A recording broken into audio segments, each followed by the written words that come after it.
Tari. Ya, malam Bu. Sorry, malam. Hai. Malam semuanya ya. Kita mulai aja ya, udah setengah 8 biar on time. Oke, selamat malam semuanya. Malam ini semoga semua dalam keadaan sehat. Kita mau acara Data Bio Home Talk bersama Ibu Sylvia Iwandi. Mungkin saya juga baru kenal sama Bu Sylvia sekarang ya, baru lihat sekarang, baru tahu. Jadi mungkin profil yang bisa saya sampaikan, Bu Sylvia ini seorang leader AFC. Periode kemarin tuh seorang Damio ya Bu ya? Iya, betul, Damio. Dan sekaligus istri dari co-founder AFC kita, Bapak Michael Tampi. Bu ya, salam kenal ya Bu. Ya, salam kenal juga. Kita mungkin mau ngobrol banyak ya, seperti kata Acit, kita mau kupas tuntas dari akarnya nih tentang Bu Sylvia berkecimpung di AFC ini seperti apa gitu. Mungkin pertamanya kita boleh dengar dulu Bu ceritanya background Ibu sebelum sibuk di AFC ini seperti apa. Oke, thank you semuanya. Sebelumnya selamat malam untuk tim Data Bio. Kalau saya pribadi ini kayaknya pertama kali ya. Jadi ini saya lihat muka-mukanya, saya nggak begitu familiar sejujurnya, jarang. Terus ternyata ini kalau betul ya, kalau Data Bio mostly di Bandung ya base-nya, atau enggak? Atau berbagai macam kota? Atau mostly di Bandung, Mbak Tari? Mostly kayaknya Bandung ya. Oh, mostly Bandung ya? Tapi iya, ada juga dari kota lain, Bandung sama Jakarta. Oke, Bandung sama Jakarta, iya. Selamat malam semuanya, salam kenal bagi yang belum kenal. Berarti saya bisa bilang tadi ngobrol sama Bu Acit, saya bingung panggilnya Bu Acit, Acit apa? Panggil Acit. Ya, saya pikir, oh kayaknya ini semuanya belum pernah. Saya nggak tahu nih apakah ada yang pernah ikut Zoom saya nggak tahu apakah di tim di atasnya, atau memang nggak pernah. Jadi, saya anggap malam hari ini semuanya nggak pernah dengar aja ya. Jadi kalau ada yang pernah dengar, mungkin sorry harus mengulang. Saya anggap semuanya nggak pernah dengar. Nah, jadi saya langsung cerita aja. Biasanya saya kalau ngomong udah kepanjangan. Jadi saya Sylvia, biasanya dipanggil Pipi ya. Beberapa orang suka panggil saya Bu Pipi gitu. Sebenarnya itu memang panggilan rumah dari dulu, panggilan kecil. Nah, jadi kalau saya pribadi, Bapak Ibu kalau ditanya, oh ya awalnya gimana sih bisa mulai AFC? Mostly orang akan pikir saya ikut AFC karena Pak Mike ya, mostly lah. 90% orang akan berpikir seperti itu. Tapi kenyataannya tidak. Jadi kenyataannya itu tidak. Jadi Bapak Ibu saya cerita dulu background saya. Saya tuh dari dulu dari SMA gitu ya, selalu punya cita-cita itu memang berkarir, bekerja. Saya nggak pernah memang dari kecil itu punya cita-cita misalnya atau kuliah gitu ya punya cita-cita punya usaha gitu, memang nggak tahu kenapa nggak begitu kepikiran. Jadi dari dulu tuh saya tuh pengennya tuh, saya kan orang Palembang ya Bapak Ibu, saya tuh pengennya wah kerja di Jakarta di gedung perkantoran gitu ya, dulu tuh pikirnya kayak gitu. Terus tuh dan selalu punya cita-cita pengen kerja di multinational company. Kenapa? Simple, karena kayaknya pengen banget bisnis trip ke luar negeri itu gratis karena sambil kerja. Jadi itu salah satu cita-cita. Nah, berjalannya waktu saya bekerja dan puji Tuhan memang akhirnya saya dapatlah, saya kerja di multinational company. Saya pada akhirnya bisa sering ke luar negeri karena meeting dan segala macam, lihat prinsipal dan segala macam. Dan posisi saya terakhir kali bekerja itu untuk saya lumayan. Jadi terakhir kali saya bekerja itu di salah satu perusahaan saniter. Saya di situ sebagai vice president. Jadi saya berkarir itu kurang lebih 14 tahun ya, 14 sampai 15 tahun. Dibilang lama banget gak gitu, tapi menurut saya lumayan. Nah, waktu saya mulai AFC itu sebetulnya kondisi saya memang lagi jadi ibu rumah tangga, Bu Bapak. Jadi saya tuh kondisinya gini, saya tuh waktu hamil anak kedua gitu ya. Waktu saya hamil anak kedua tuh kebetulan di saat bersamaan anak saya tuh yang pertama mau masuk SD. Jadi saya tuh sering ngobrol sama Pak Mike. Pak Mike itu udah bilang sama saya, lu cari kerjaan lain lah, atau atau buka usaha lah, atau ngapain gitu ya, yang lain ya, waktu itu online lah atau apa. Karena saya tuh kerja bener-bener tiap hari tuh pasti pulangnya malam, pasti. Kalau yang di Jakarta mungkin kebayang ya, saya tuh rumahnya di Serpong. Kantor saya tuh di Blok M ya. Jadi kalau hari Jumat hujan ya, ngelewatin tuh arteri Pondok Indah, Tanah Kusir segala macam tuh pulang itu kalau hujan macet itu pasti 2,5 jam. Kalau pergi kurang lebih 1,5 jam. Dan itu saya jalanin berbelas-belas tahun. Bahkan saya tuh selalu bilang sama Mike, saya tuh nggak hoki banget kalau kerja. Tidak pernah dapat kantor dekat rumah, Bapak Ibu. Sebelum saya menikah sama Pak Mike, saya tinggal di Kelapa Gading. Saya pernah punya kantor itu di Pasar Kemis. Jadi kalau kebayang zaman dulu itu belum ada tol lingkar luar ya, kalau orang Jakarta mungkin lebih bisa bayangin. Jadi saya tuh harus setiap hari kayak ngelewatin Mangga 2, tolnya ya, Grogol, keluar Tanjung Duren, masuk Kebonjeruk, Karangtengah, Serpong, Karawaci. Nah, keluaran saya setelah itu. Jadi itu tuh bener-bener, dan saya lalu itu bertahun-tahun gitu ya. Jadi bener-bener selalu saya tuh menghabiskan waktu di jalan tuh terlalu banyak. Nah, waktu punya anak kedua, saya ngerasa kayaknya udah nggak bisa lah kayak gini ya. Anak-anak terlalu dikorbanin, pulang tuh jam 8, jam 9, pergi jam 7, 7.15, bangun jam 6 gitu ya. Benar-benar kayak udah nggak ada no life banget lah. Akhirnya saya putusin untuk berhenti kerja saat itu. Nah, waktu saya berhenti kerja, sebetulnya Pak Mike itu sama Pak Ernest waktu bangun AFC, sejujurnya saya nggak begitu ngikutin, Bapak Ibu ya. Karena kan sering dengar ceritanya Pak Mike kan dia memang investor ya. Jadi memang dia suka buka bisnis A, buka bisnis B. Dan saya prinsipnya sama Pak Mike dari pertama kali menikah dan pacaran, kalau kerjaan tuh kita sendiri-sendiri ya. Jadi sekedar tahu aja, intinya kita tidak pernah bercita-cita kerja bareng karena menurut saya nanti konflik lah apa, nanti kayaknya nggak cocok gitu. Jadi saya emang nggak pernah. Jadi saya cuma tahu, oh saya tahu lah dia pergi ke Jepang gitu ya. Saya ngerti lah dikit-dikit ya, kayaknya mau bawa produk Jepang gitu ya, multi level. Cuma saya nggak pernah tanya detail, dan Pak Mike juga nggak pernah cerita detail, lucunya. Karena waktu itu kan saya lagi sibuk banget karena mau handover, karena saya udah niat mau resign gitu ya. Jadi sibuk banget ngurusin, dikasih bos kerjaan, terus belum resign. Padahal itu udah hamil 7 bulan, 8 bulan, 9 bulan gitu. Nah singkat cerita, AFC berdiri, bahkan waktu openingnya saya nggak datang, sampai mungkin AFC itu udah berjalan sekitar 4 bulan kali ya, kurang lebih 4 bulan AFC itu udah berjalan. Saya suatu siang ditelepon Pak Ernest, saya ditelepon gini, dia bilang gini, Pi, dia bilang ya, lu tuh ya, apa, suami buka usaha sama gua, nggak pernah sekalipun datang ke kantor. Lu nggak pengen lihat kantor kita tuh kayak apa? Terus aku tuh nggak enak banget ya, nggak enak banget tuh Pak Ernest yang telepon kan. Aku bilang ya udah deh, nanti deh aku datang. Terus dia bilang kita kan tuh ada pertemuan tetap tuh namanya LOP. Waktu itu aku nggak ngerti lah itu apa, hari Rabu lu datanglah, kita kan masih mulai, masih ngerintis, sepi banget, minimal lu denger-denger bawa teman ngerame-ngeramein. Jadi waktu itu tujuannya ngerame-ngeramein dan supaya nggak enak aja gitu ya. Akhirnya saya datang suatu hari, Bapak Ibu, saya pergi sama mertua saya, sama mamanya Pak Mike. Saya datang, di situ tuh mungkin dalam hidup saya baru pertama kali dengar presentasi multi level dari awal sampai akhir. Yang pertama kali presentasi itu Pak Niko, oke? Dia jelasin tentang, waktu itu dia jelasin tentang company dan produk. Di situ tuh saya baru tahu, saya dengerin, karena kan sepi banget ya Bapak Ibu, waktu itu saya hadir aja, itu mungkin sekitar palingan cuma kayak 12 orang, 9 orang, makanya kalau lihat foto-foto LOP dulu ya, nah itu padahal udah ada saya, udah ada mamanya Pak Mike, udah ada Pak Mike, Pak Ernest, segala macam. Saya waktu dengerin Pak Niko ngomong ya, saya tuh tertarik banget tiba-tiba, saya pikir, oh ternyata, ini yang saya benar-benar ingat ya, oh ternyata ini nih kalau di luar bukan produk multi level ya, maksudnya ini bukan produk yang mereka cipta-ciptain gitu. Terus saya mulai tertarik kalau ternyata produknya ini 100% buatan Jepang. Padahal produk itu which is udah ada di rumah saya. Cuma saya nggak pernah bacain, saya nggak pernah minumin. Pokoknya ada aja di situ. Jadi habis itu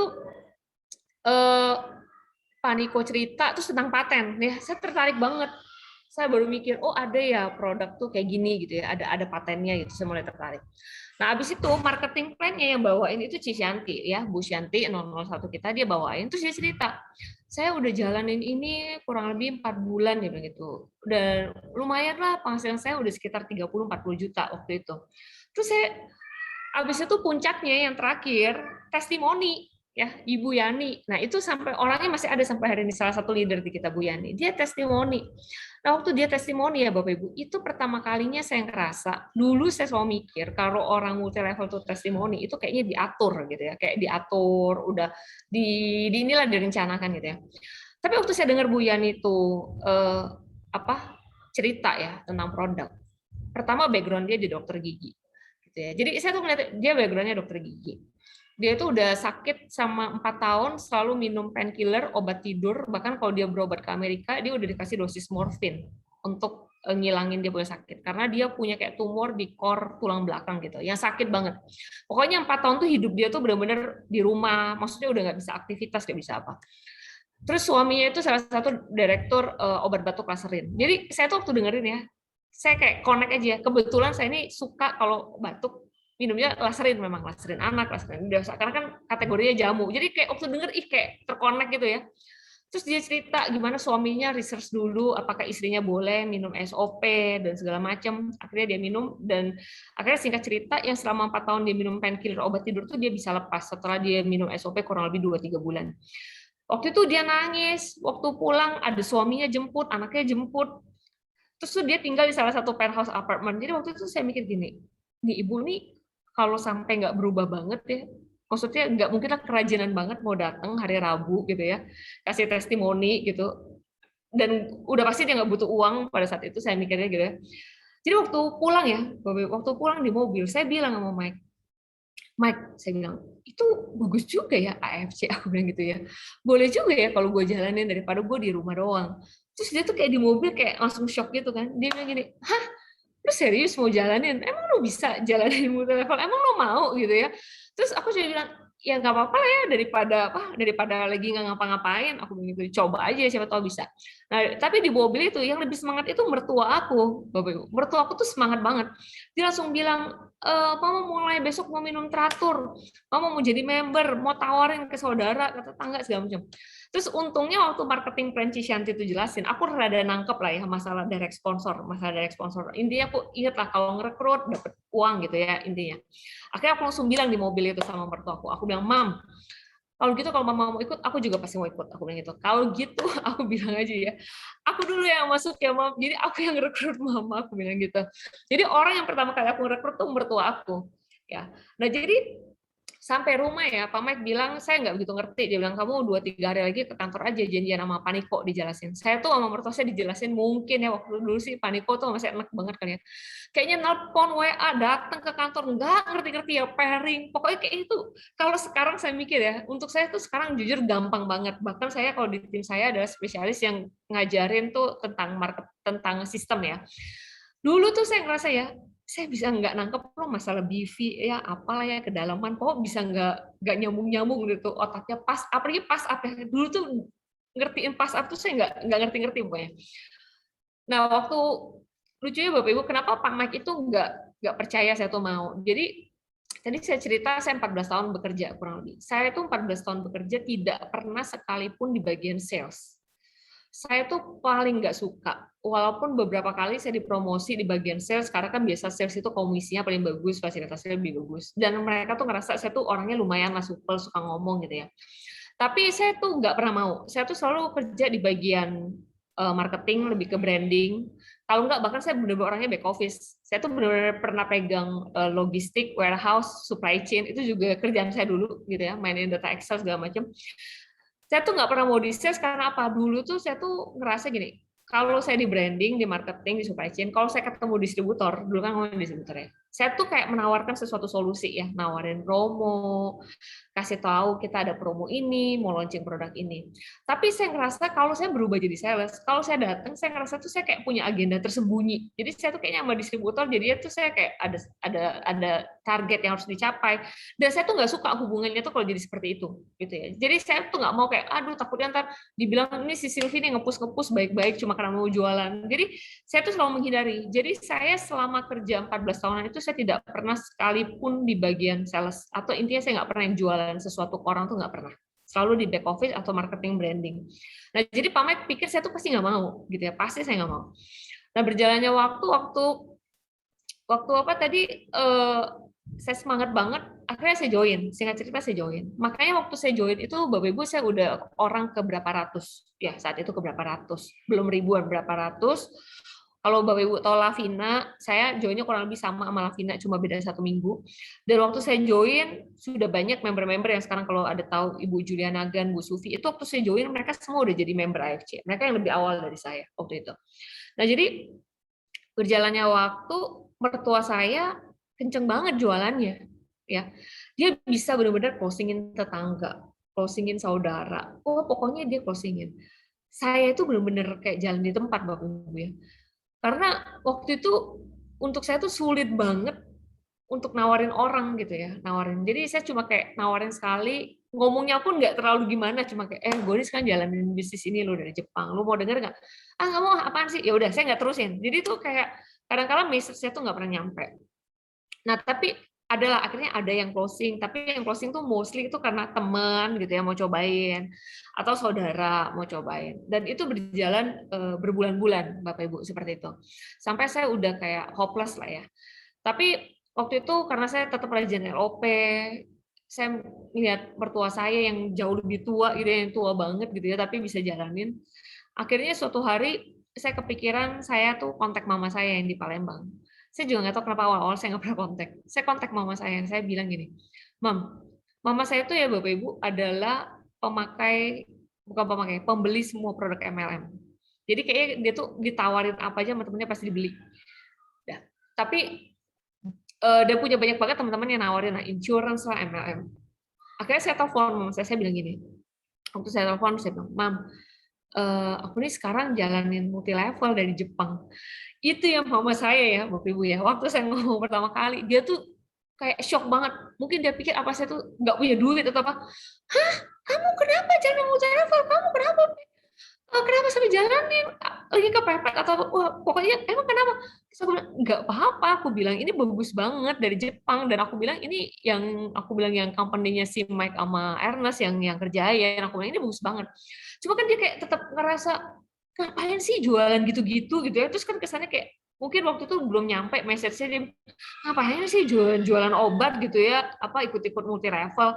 Pokoknya tuh nggak, kesannya tuh kayak gitu ya. Pokoknya dia kaget banget. Tapi waktu aku bilang gini aja deh Mam, pokoknya aku cuma perlu bantuan Mama. Aku bilang, aku tuh mau ke Palembang. Boleh nggak Mama kenalin aku ke semua teman Mama yang suka nawarin MLM ke Mama, sama yang kedua orang-orang kayak mamaku yang suka beliin barang MLM, dua itu aja. Akhirnya kayak 3-4 hari kemudian mamaku telepon aku, Bapak Ibu, dia bilang gini, wah Pi, Mama udah kontak nih, udah telepon A, B, C gitu, karena mamaku orangnya memang yang heboh gitu.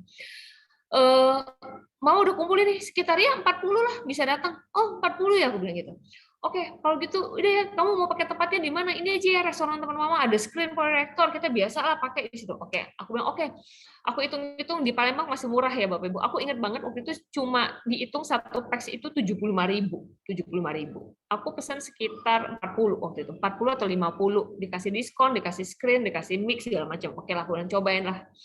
Nah, Bapak Ibu harus bayangin waktu itu kita di kantor kalau LOP aja masih orangnya yang belasan. Maksimal itu 20. Terus aku cerita sama Cisyanti waktu itu. Aku bilang, Cisyanti, aku mau ke Palembang. Itu ada 40 orang mau aku ngumpulin. Aku bilang, Cisyanti boleh nggak bantuin aku ke Palembang? Dia bilang dia mau. Oke, akhirnya kita rencana ke Palembang. Kayak 3 hari sebelum berangkat atau 2 hari tiba-tiba Pak Niko telepon aku. Dia bilang, Bu Pipi, kata Cisyanti, Bu Pipi mau ke Palembang sama Cisyanti. Benar ngumpulin orang 40? Iya, aku bilang benar. Wah, saya udah lama banget nih nggak ke Palembang. Kalau gitu saya ikutlah. Dia bilang gitu ya. Saya bantulah kalau memang banyak orangnya. Oh ya udah, boleh deh. Saya bilang gitu. Kayak besoknya Pak Ernest telepon saya. Pi, katanya mau bikin acara di Palembang. Si Mama bisa kumpulin banyak orang. Iya, aku bilang. Mau deh sekalian kulineran. Aku ikut deh pulang ke Palembang. Udah. Akhirnya kita pergilah ke Palembang berempat ya, Bapak Ibu ya, berempat. Bapak Ibu tahu waktu di hari H itu ya, itu Palembang tuh hujan banget jam 5, undangan saya jam 6. Hujan gede, dan di Palembang itu cepat tergenang. Bukan banjir ya, cepat tergenang, cepat surut. Jadi kalau hujannya gede, tergenangnya tinggi. Itu ya Bapak Ibu ya, sampai jam 6.40 ya, udah 6.40 ya, itu tuh mungkin di ruangan itu baru 8 orang kali. Bapak Ibu bayangin 8 orang itu kalau dikurangin saya dari Jakarta berempat, dikurangin mama saya itu tinggal 3. Itu aja 3, kayaknya satu tetangga saya yang ikut mobil saya, terus kayaknya satu tante saya, satu teman dekat mama saya. Itu tuh sampai mendekati jam 7 ya. Paling kan nambah cuma kayak 1 orang, 2 orang, paling kan baru bersepuluh gitu ya. Saya udah pucat banget Bapak Ibu. Saya tuh bukan mikirin tempat atau uangnya. Saya mikirin malunya ya. Sama Cisyanti udahlah saya pikir. Saya sih malu banget sama Pak Ernest sama Pak Niko. Bayangin ya, udah mereka datang dari Jakarta, udah mau lewat 45 menit lebih, udah mau 1 jam, itu yang datang orangnya palingan cuma kayak 5 gitu, 5 orang gitu, termasuk mama saya. Saya tuh udah gelisahnya setengah mati pokoknya ya. Terus Pak Niko tuh yang sangat menguatkan saya, dia bilang gini, udahlah Bu Pipi kan baru, dia bilang, gak usah sedih lah, kita tuh biasa ngundang 100 orang, datang 10 tuh biasa, Pak Niko bilang gitu. Di bisnis ini mah biasa Bu, dia bilang gitu. Oh iya, ya saya sih cuma bisa iya aja ya, walaupun udah nggak konsen gitu. Udah pokoknya jam 7 kita show must go on lah ya Bu ya, show must go on berapapun yang datang. Itu kayaknya mama saya juga nggak enak ya, mama saya sibuk, kayaknya teleponin temennya udah bukan yang di prospek lagi. Maksudnya gini, siapa aja deh temennya yang lagi nganggur di rumah, lu datang lah, makan lah, atau ngapa gitu ya, soalnya aku sampai Supaya dengar rame gitu, supaya rame gitu ya Bu yang datang. iya benar, jadi itu kayak ya udah datang aja. Itu akhirnya sampai kita mulai yang datang itu 13 orang. 13 orang tuh dikurangin saya berempat berarti 9 orang ya. Kalau dikurangin mama saya jadi 8 orang yang 8 datang. orang. 8 orang yang datang. 8 orang yang datang, beberapa pulang, ada yang beli ruby, ada 1 orang beli diamond, itu juga teman dekat mama saya. Saya tahu itu semuanya karena belas kasihan ya, saya rasa itu belas kasihan semuanya. Cuma Bapak Ibu, nah itulah breakthrough saya sebetulnya hari itu. Kenapa cerita ini nggak pernah saya lupain. Di antara 8 orang yang datang itu semuanya ibu-ibu, tetangga mama saya gitu ya, dan saudara. Ada 1 orang bapak-bapak yang datang.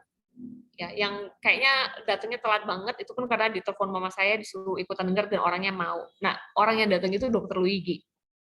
Ya, makanya dia suka banget cerita. Kadang kalau Bapak Ibu dengar suka mention mama saya gitu karena untuk dia kalau dari sisi dia mengucap syukur banget hari itu mama saya bisa telepon dia suruh datang. Kalau dari saya waktu dia datang, untuk saya mah saya nggak ada perasaan apa-apa karena kalau Bapak Ibu suka lihat Dokter Luigi, apalagi kalau lagi nyantai ya, lagi nyantai. Saya dulu gini, ini apaan sih dokter pakai celana pendek, merokok? Untuk saya tuh aneh banget gitu ya. Waktu pertama kali, apa sih ini dokter kayaknya cowboy banget gitu. Enggak, jadi saya juga nggak kepikiran dia mau jalanin atau apa. Enggak lah, udah pokoknya datang. Waktu selesai dia cuma bilang, produk kamu bagus banget. Saya jarang lihat multi level bawa produk dari Jepang, apalagi ada patennya. Dia bilang saya bolehlah cobain tapi ruby dulu. Ya jawaban standar lah ya Bapak Ibu ya, jawaban standar. Ya udah, besoknya karena nggak ada orang yang di prospek, saya baru prospek, orang yang datang nggak ada yang saya incer ya, nggak ada yang bisa di follow up. Tiba-tiba Pak Niko bilang, dia bilang, Bu, daripada besok kita nggak ngapa-ngapain gitu ya, coba aja telepon lagi yang dokter kemarin, kata si Niko, kita ajak aja makan. Karena saya cukup tertarik, sorry ya, itu kucing saya ngomong. Jadi saya bilang apa sama Pak Niko, dia bilang gitu, dia bilang saya cukup tertarik Bu, soalnya dokter kemarin tuh sempat ngomong dia pernah jadi pembicara di salah satu multi level lain kompetitor. Saya pengen tahu sebetulnya apa yang dia bicarain kalau di multi level lain. Ya, akhirnya saya besok ajak lagi tuh dokter Wigi ketemuan. Saya ajak makan sama Niko, sama Pak Ernest, sama Cisyanti. Ya udah dari situ ngobrol, akhirnya dia mau jadi pembicara diundang ke Jakarta, tapi itu lebih kayak as a praktisi ya. Jadi bukan dia sebagai leader karena waktu itu dia belum kepikiran untuk jalanin bisnisnya. Jadi setelah itu Bapak Ibu berapa bulan dia vakum, dia pernah kontak 1 orang, hanya 1 orang loh, Dokter Luigi itu pernah ngerekrut di 2 bulan 3 bulan pertamanya, 1 ibu-ibu orang insurance di Jakarta. Karena orangnya di Jakarta saya yang temuin di kantor Puri. Tiba-tiba ibu ini nggak tahu gimana ya, gampang banget lah closingnya karena dia semangat banget karena waktu itu dia ada sakit, dia ada pendarahan. Jadi dia tuh pengen banget cobain produk ini. Terus waktu dia cobain, dia benar-benar yang udah pendarahan bertahun-tahun, itu dia benar-benar ngerasain banget ada sembuh, nggak sembuh 100% tapi beda banget. Terus ibu itu rajin banget ngerekrutin orang ya. Jadi dia ngerekrut orang ini ngerekrut lagi. Setelah tingkat keberapa yang direkrut orang ibu itu, akhirnya itulah kerekrut namanya Kobudi Darwin. Ya, baru Kobudi Darwin ngerekrut ke Yohanes adalah, terus Kobudi ngerekrut Ardian. Akhirnya dalam waktu singkat, dalam waktu cuma kayak 3 bulan gitu ya, tiba-tiba tuh pohon saya kan kok penuh banget di satu sisi. Akhirnya Dokter Luigi tuh memang telepon saya, Silvi ini kok satu kaki kita kok gede banget ya? Ada, saya bilang orangnya good banget, saya bilang Kobudi Darwin. Mau kenalan nggak? Akhirnya Dokter Luigi ke Jakarta, kenalan sama Kobudi Darwin, kenalan yang sama upline-nya. Jadi itulah akhirnya saya kecemplungnya gara-gara itu, Mbak Tarik. Ya, jadi itu awalnya ya udah akhirnya ada pertanyaan dulu nggak atau mau apa dulu? Itu awalnya banget saya akhirnya jalanin AFC. Oh, oke, noted. Jadi memang dari breakthrough tadi ya Bu Sylvia, ternyata dari situ Bu Sylvia bisa ketemu leader-leader di Bu Silvi yang akhirnya membawa Bu Silvi menjadi Daimyo kemarin itu ya Bu Silvi ya. Betul. Keren. Saya pikir tadi awalnya memang pasti Bu Silvi join karena mungkin Pak Mike yang nyuruh-nyuruh gitu. Bantuin dong gimana, ternyata enggak ya. Ternyata Bu Silvi memang tertarik dengan testimoni ya. Dari awalnya dari testimoni ya Bu ya. Kekuatan testimoni itu memang bagus banget untuk kita bisa menjual suatu produk. Gitu ya. Kalau misalnya saya pengen tahu, kalau dari Bu Silvi sendiri awalnya, mungkin sebelum tadinya join di AFC itu, pandangan Bu Silvi sendiri tentang MLM itu gimana Bu? Kalau saya pribadi, saya tidak pernah anti multi level, nggak pernah. Makanya saya suka, saya sering beli produk multi level ya. Kalau dulu saya beli MW, saya beli Young Living. Cuma dan saya ngerasa tuh beberapa teman saya tuh banyak yang sukses di situ gitu. Cuma ya itu saya cuma ngerasa itu bukan saya aja gitu. Jadi makanya saya nggak pernah anti, saya nggak pernah apa. Saya ngerasa teman-teman saya yang di situ sukses. Cuma saya ngerasa itu tuh bukan saya gitu ya. Itu tuh adalah beberapa orang, saya ngerasa tuh saya bukan orang yang demen jualan, bukan orang yang bisa ngomong banget gitu. Jadi saya ngerasa itu tuh bukan saya. Nah, makanya waktu saya join setelah ada tim Kobudi Darwin pun ya, Bapak Ibu, saya jalannya nggak terlalu kencang saat itu. Sampai ada suatu momen saya benar-benar berubah pola pikir saya tentang networking itu waktu saya ketemu Kobudi Darwin sejujurnya. Suatu hari saya malam-malam lagi makan sama dia di SMS, ngobrol-ngobrol gitu. Terus dia tanya, gimana Bu di AFC? Dia bilang gitu. Ya, aku bilang biasa aja lah. Aku bilang biasa aja lah kok. Aku bilang gitu. Terus dia bilang, kenapa biasa aja? Terus aku bilang, ya apa? Susah ya mau closing, susah cari orang. Aku bilang gitu. Terus tiba-tiba Kobudi Darwin itu bilang kayak gini sama aku. Dia bilang, dia kan tahu ya dulu aku berkarir ya. Bu Pipi, dia bilang. Bu Pipi cerita sama saya pernah kerja 10 tahun lebih kan? Iya. Gaji Bu Pipi berapa? Terus saya nggak sebut lah ya. Adalah kok, aku bilang gitu ya. Terus dia bilang, oke, dia bilang, saya ambil contoh lah ya, ada orang gaji 5, 10, 50, 100. Saya ambil yang tengah-tengah lah, dia bilang, kelas tengah, dia bilang. Saya ambil gaji 30 juta, dia bilang. Yang pasti kalau Bu Pipi waktu awal kerja tahun ke-1, 2, nggak mungkin nggak dapat 30. Enggak, saya bilang gitu. Memang nggak dapat di 30 juta. Saya bilang, oke. Saya ambil contoh 30 juta, dia bilang. Bu Pipi cerita, dia bilang, bangun pagi, pulang malam, nggak ketemu anak, jalanin 14 tahun. Demi uang 30 juta, dia bilang. Tapi mau aja ya jalaninnya. Terus ya aku diam aja kan, aku diam aja. Terus masa sekarang dia bilang demi sesuatu peluang yang lebih besar, Bu Pipi baru jalanin beberapa bulan, belum 1 tahun, waktu itu kayaknya 7-8 bulan gitu, belum 1 tahun. Terus ngerasa apa ini susah dijalanin. Terus dia nanya sama saya, kalau saya boleh tahu, Bu Pipi jalanin AFC-nya dalam 1 hari siapin berapa waktu? Saya nggak bisa jawab waktu itu Bapak Ibu. Saya bilang nggak ada yang spesial sih kok. Nah, terus dia bilang, jadi kata Kak Budi, menurut saya Bu, kesalahan Ibu adalah menjalanin ini tuh dengan take it for granted. Dapat udah, nggak dapat ya udah, gitu. Padahal waktu kita kerja kantoran, yang kita dapat cuma 30 juta. Tapi kita kerjain itu Senin sampai Jumat, berbelas-belas tahun, bahkan rela lembur-lembur gitu ya. Kita ngerasa itu biasa aja. Tapi sekarang Bu, dia langsung bilang, saya tantang Bu Pipi hari ini, mau nggak kasih sehari 4 jam? Dia bilang gitu. Senin sampai Jumat aja, saya anggap Bu Pipi Sabtu Minggu family time. Senin sampai Jumat kerjaan 4 jam. 4 jam itu apa, kata Pak Budi Darwin? 4 jam. Contohnya kalau hari Rabu ke LOP 2 jam. Udah, anggap aja Rabu itu udah kerja datang ke LOP. Misalnya nggak ketemu prospek, anggap aja dia bilang apa?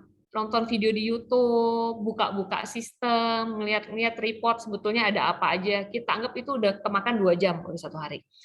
Intinya dalam 1 hari itu ada 2 jam sampai 3 jam yang dipikirin masalah FC.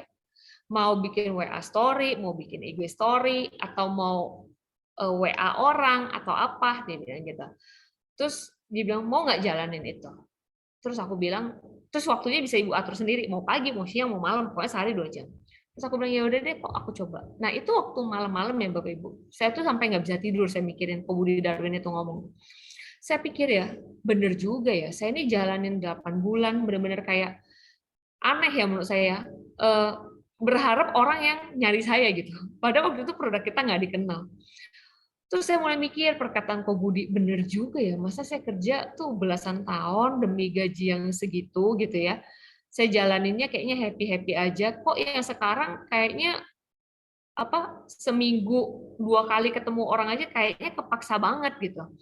Nah, akhirnya di situ justru Ko Budi benar-benar ngajarin saya gimana kita itu melihat bisnis networking itu memang sebagai pekerjaan yang kita laksanakan dengan sungguh-sungguh, bukan sekedar take it for granted. Makanya dia bilang, makanya saya percaya banget karena saya udah buktiin jalanin ini 3,5 tahun. Dia bilang pada saat kita ada usaha, kita benar-benar kerja, pasti ada hasilnya. Jadi mulai saat itu saya rubah mindset saya, Bapak Ibu. Saya benar-benar ngerasa ini kerjaan saya pengen dapat financial freedom di sini, terutama saya nggak cari financial freedom waktu itu. Saya waktu itu lebih cari time freedom. Intinya waktu yang saya bisa atur sendiri. Saya mau cari time freedom gitu ya. Saya pengen punya penghasilan minimal dulu sama kayak saya kerja kantoran, dan waktu yang lebih fleksibel. Ya udah, saya mulai tuh konsepnya kayak Ko Budi, nggak mau take it for granted. Saya benar-benar ngerasa ini sesuatu yang saya jalanin tuh worth it, ya, worth it, yang bisa saya dapetin hasilnya lebih gede daripada waktu saya kerja kantoran. Ya dari situ saya mulai lebih banyak belajar lah. Saya mulai lihat-lihat Ardian kalau prospek gimana. Saya mulai belajar dari si A, si B. Saya lihat, saya mulai bangun tim lambat-lambat. Jalan saya jujur dibandingin leader yang lain, jalan saya slowly banget ya. Karena saya benar-benar organik banget lah tim yang saya bangun. Banyak mulai dari user, ibu-ibu yang nggak ngerti, capek banget ngajarinnya. Cuma yaudah saya jalanin aja. Dan ternyata memang membuahkan hasil. Benar apa yang kata Ko Budi, ternyata waktu saya ngerjain ini sungguh-sungguh, saya ngerasa ini benar-benar kayak pekerjaan sumber penghasilan saya, ternyata hasilnya memang tidak menipu ya dari usaha yang kita kerjakan. Jadi itulah, jadi malam hari itu makanya saya suka bilang sama Ko Budi ya, malam kita makan di Donton di SMS itu tuh benar-benar tuh mengubah saya banget gitu ya. Cuma dengan perkataan-perkataan yang seperti itu sih, ibu jalannya seperti apa, itu benar-benar mengubahin saya banget gitu. Dari situlah saya benar-benar baru ngerasa oke, berarti gue ini benar-benar harus jadi networker nih gitu, harus jalanin multi levelnya dengan baik gitu. Jadi mindsetnya tuh dibuka sama Ko Budi ya Bu ya? Iya betul. Betul. Terus kalau bisa sekarang ini sebelumnya itu jadi teman-teman Bu Silvi, mungkin teman-teman kerja dulu atau teman-teman gimana, itu semua bisa diajak nggak Bu di AFC itu, atau jaringan Ibu Silvi malah orang-orang yang sebenarnya Ibu Silvi awalnya bukan teman gitu? Kalau saya kebanyakan memang cuma 1, 2, 3 yang teman ya. Yang lain itu kalau teman pun user beli karena nggak enak. Karena Bapak Ibu ya dulu waktu setahun pertama AFC itu ada, benar-benar nggak ada yang percaya, saya bisa bilang ya. Apa sih SOP 100 gitu ya? Terus dulu cuma SOP 100 ya. Apa sih SOP 100? Serbuk-serbuk. Dulu orang tuh selalu bilang serbuk-serbuk. Apa sih itu jual serbuk-serbuk gitu ya? Terus ada juga yang bilang siapa sih Pak Ernest gitu, siapa sih Pak Mike, maksudnya nggak punya pengalaman di multi level. Jadi penolakan itu banyak banget. Bahkan dari yang saya kenal aja lebih banyak yang nggak percaya waktu itu. Makanya akhirnya justru waktu jaringan saya mulai bertumbuh dari orang-orang yang saya nggak begitu kenal, justru tunggu bentar. Malam Pak Mike. Baru balik. Oke. Malam. Jadi tuh kan lupa nama apa tadi. Ya, jadi justru setelah saya jalanin, setelah dia lihat saya tuh lumayan, terus saya baru ngeliat teman-teman yang lain gitu ya. Terus barulah orang-orang yang dulu saya tawarin, terutama saudara ya, itu akhirnya baru mau join.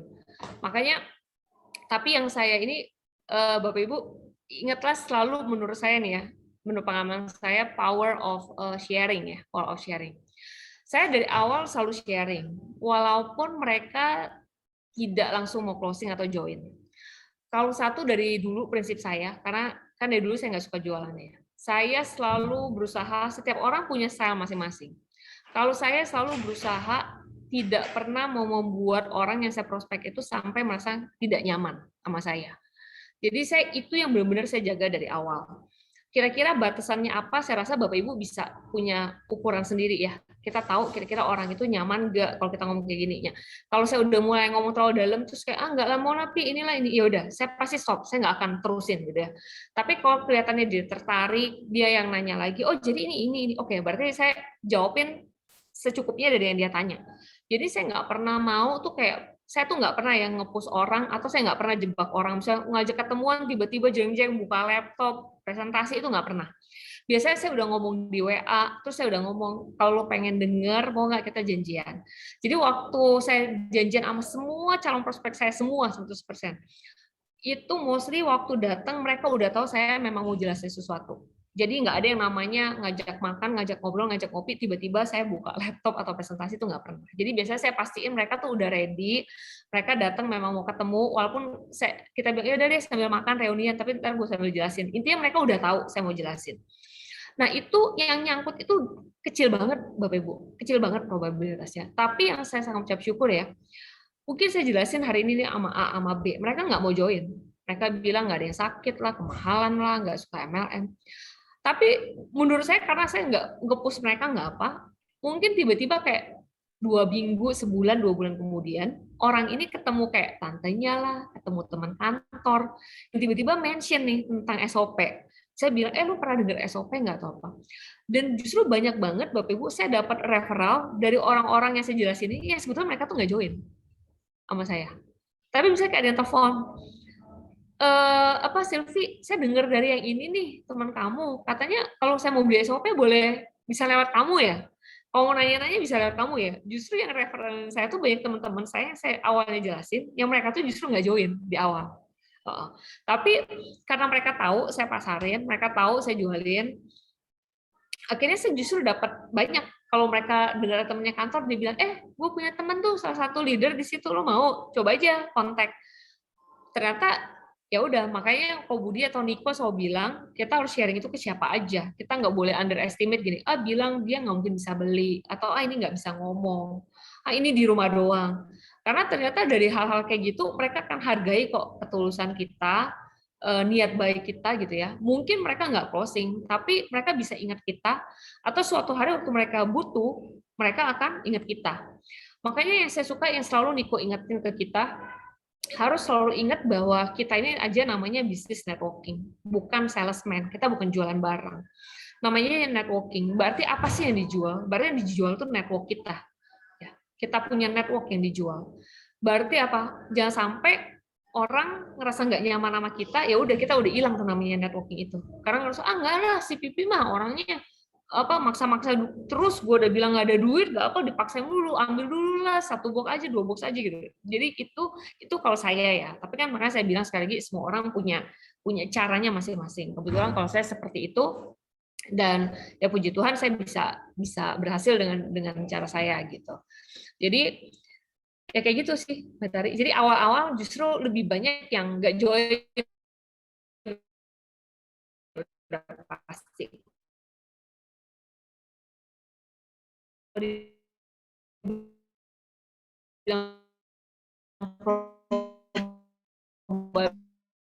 Probabilitas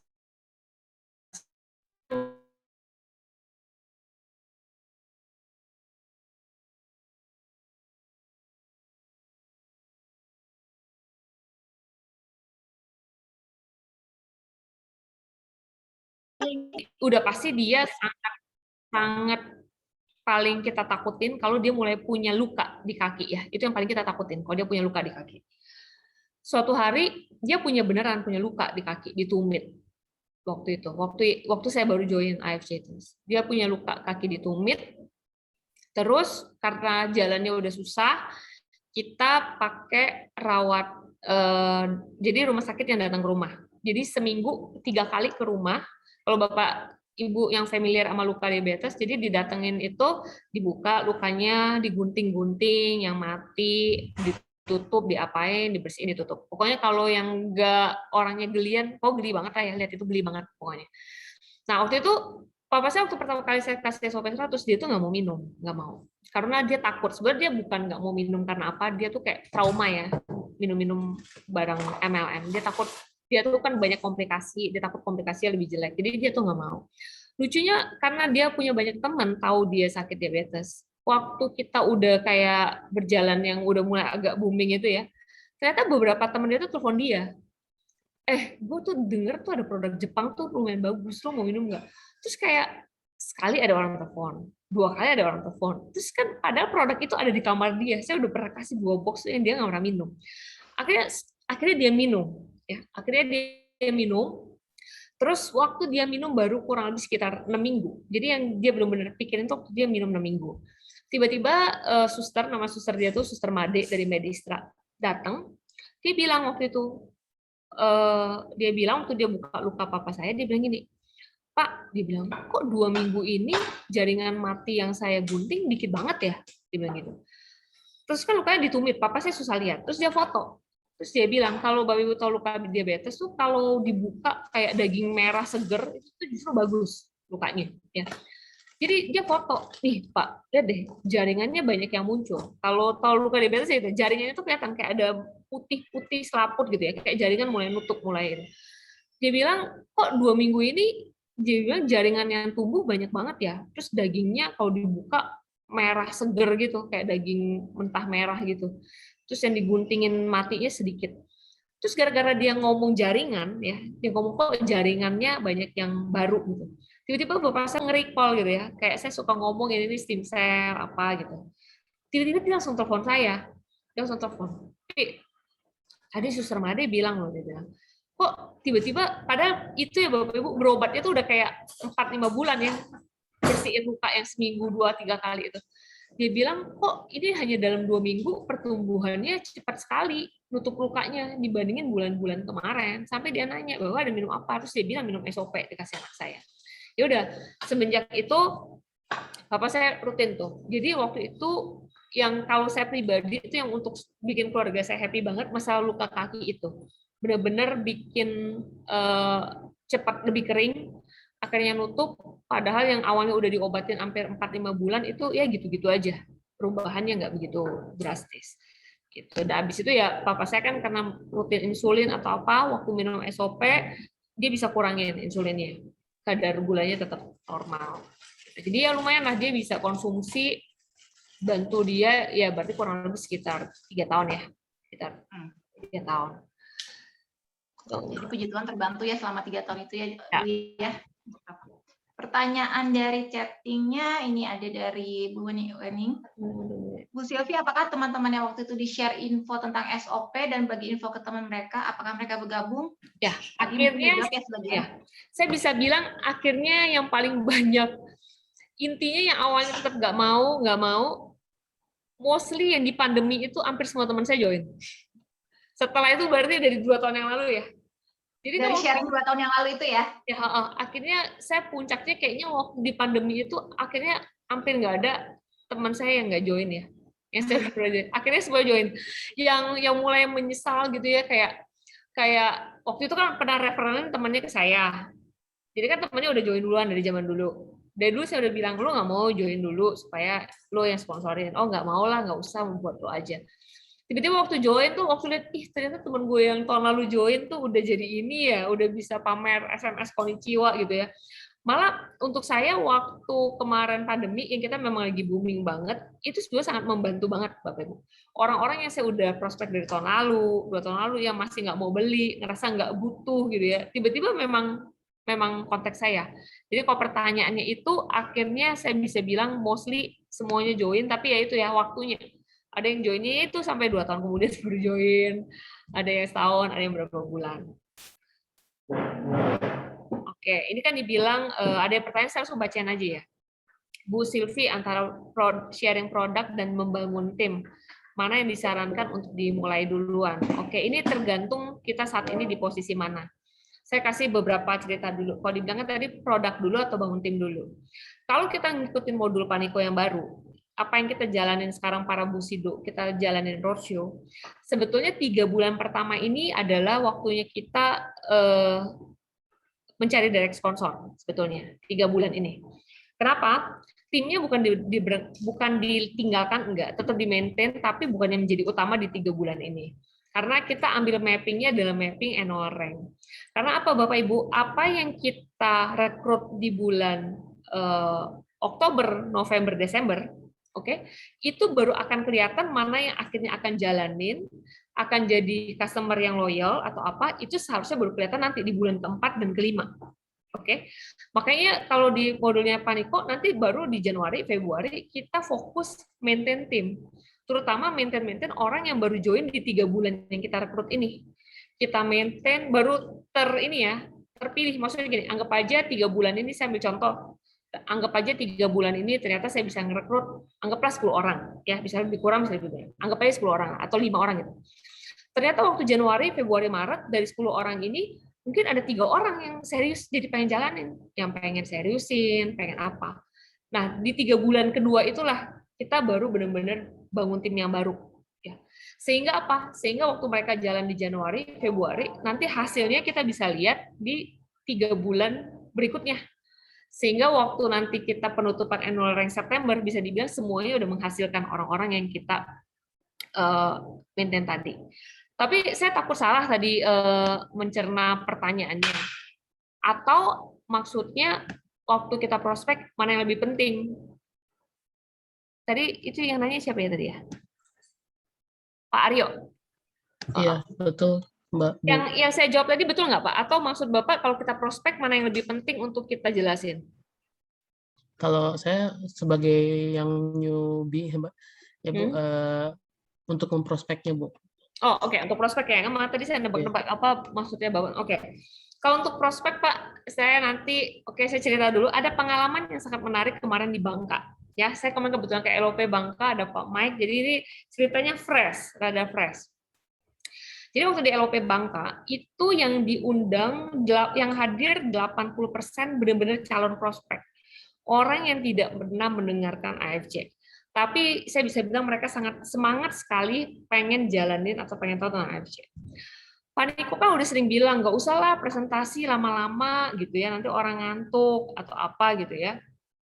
Terus udah gitu, tapi yang leader-leader di Bangka bilang, tapi kan nggak pernah ya kita buat presentasi, kita maunya presentasinya full tentang company, tentang apa, ya udah akhirnya kita buat tapi sesingkat mungkin, Bapak Ibu.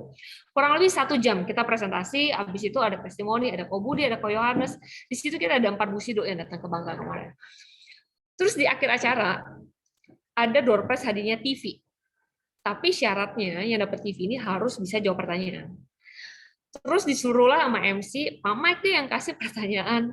Terus udah dibilang ya dikasih kode, kasih pertanyaannya yang gampang-gampang aja ya Pak Mike. Yang penting TV-nya keluar gitu ya, maksudnya formalitas lah. Pak Mike dengan PD-nya dia ngerasa dia udah kasih pertanyaan yang paling gampang. Dia tanya. Yang pertama Bapak-bapak, Pak, apa kepanjangan AFC? Ya. Bapak itu dia benar-benar nggak bisa jawab loh. Bahkan A-nya aja dia nggak tahu, kayaknya F-nya dia nggak tahu, C-nya apa? Kayaknya dia benar-benar nggak tahu. Oke, terus digantilah pertanyaan kedua ya, diganti. Pak Mike tanya, boleh nggak sebutin? Tadi kan banyak nih jelasin produk ya, sesi surah. Boleh nggak sebutin 2 nama produk kita? Apa aja? Mau sebutannya juga nggak apa-apa. Bapak Ibu tahu nggak? Mereka nggak bisa jawab loh, nggak bisa jawab. Sampai Pak Mike itu udah sebutannya aja, tetap nggak bisa jawab. Apa ya? Boleh ngomong warnanya aja nggak ya Pak? Saya ingatnya biru, kayaknya biru sama pink sama biru ungu gitu ya. Udah nggak bisa jawab. Akhirnya diganti pertanyaan ketiga. Ini Pak Mike udah hopeless banget, udah hopeless. Kita itu di Bangka itu pakai undangan. Di undangan itu ada muka-muka itu loh, biasalah LOP ya, ada muka-muka orang. Ada muka Ko Budi Darwin ditulis lah, double Busido, Cieni, Busido, Pak Mike, co-founder Paniko, GM gitu ya, udah. Kan Bapak ingat ya, waktu di acara itu ada Ko Budi naik, Cieni naik, Ko Yohanes naik, ngomong mereka itu Busido, Ko Ardian naik. Pak Mike kasih tuh undangannya ke yang mau jawab pertanyaan. Nih ya Bu, contekannya ya. Apa? Tinggal nyontek ya ada tulisannya. Pak Mike tanya, sebutin salah satu nama Busido yang hadir malam hari ini. Bapak Ibu tahu dia jawab siapa? Dia jawab Michael Tampi. Terus ya, itu tuh benar-benar udahlah kasih aja ya udah. Dari situ malam-malam Niko kumpulin kita para leader. Dia bilang gini, Bapak Ibu bayangin ya, ternyata benar kan, kita ngomong 1 jam mereka nggak peduli sebetulnya. Yang mau bawa Pak Michael, mau yang bawa Pak Ernest, mau barangnya kita sebutin patennya ini. Kenapa? Karena mungkin saat itu kebutuhannya mereka bukan itu. Ya. Ternyata waktu ditanya-tanya sambil bercanda-bercandaan waktu pulang gitu ya. Kira-kira apa yang mereka ingat? Oh ternyata mereka pada nyantol nggak deh? Waktu Ko Yohanes bilang waktu tahun lalu dia punya dapur bonus tuh 9M. Ternyata itu keinget, oh 9M ya. Oh, Pak Budi Darwin tuh 13M loh bisa dapat gitu. Oh, ternyata tuh itu yang nyangkut. Ternyata mungkin kalau ditanya diamond, mereka mungkin nggak ngerti diamond itu apa, tapi justru nangkep tuh, oh ada yang apa, ada ruby. Maksudnya ada yang ya, Bu, ya? Iya, ada yang begitu-begitunya gitu ya. Nah, jadi dari situ waktu malam-malam itu ya kita ngobrol sambil makan sama Pak Niko, Pak Budi Darwin. Ya, makanya jangan sampai gini, kita itu kadang-kala sebagai existing member, kita ngerasa tuh gini, kita tuh punya company itu udah wah banget ya, 100% buatan Jepang gini. Kita ngerasa itu penting banget, dan kayaknya tuh yang kita prospek tuh harus tahu banget itu tuh, seperti apa yang kita tahu. Karena kita anggap itu tuh gampang buat kita sekarang. Tapi ternyata waktu kita jelasin A, B, C, ternyata orang itu nggak bisa nangkep sebanyak itu. Makanya di modulnya Pak Niko terakhir kan bilangnya, kalau jelasin prospek pertama kali, tadi menjawab pertanyaannya Pak Aryo ya, pertama kali yang kita harus jelasin adalah menjelaskan dengan singkat, padat, dan tidak jelas. Jadi harus dibawain tidak jelas. Jangan berusaha kalau ketemu pertama kali atau prospek orang tuh pengennya justru kita jelasin sejelas-jelasnya. Itu bakal bikin orang tuh malah mundur. Nah, khusus tadi pertanyaan Bapak, saya bisa jawab kalau yang kemarin kita memang diarahkan.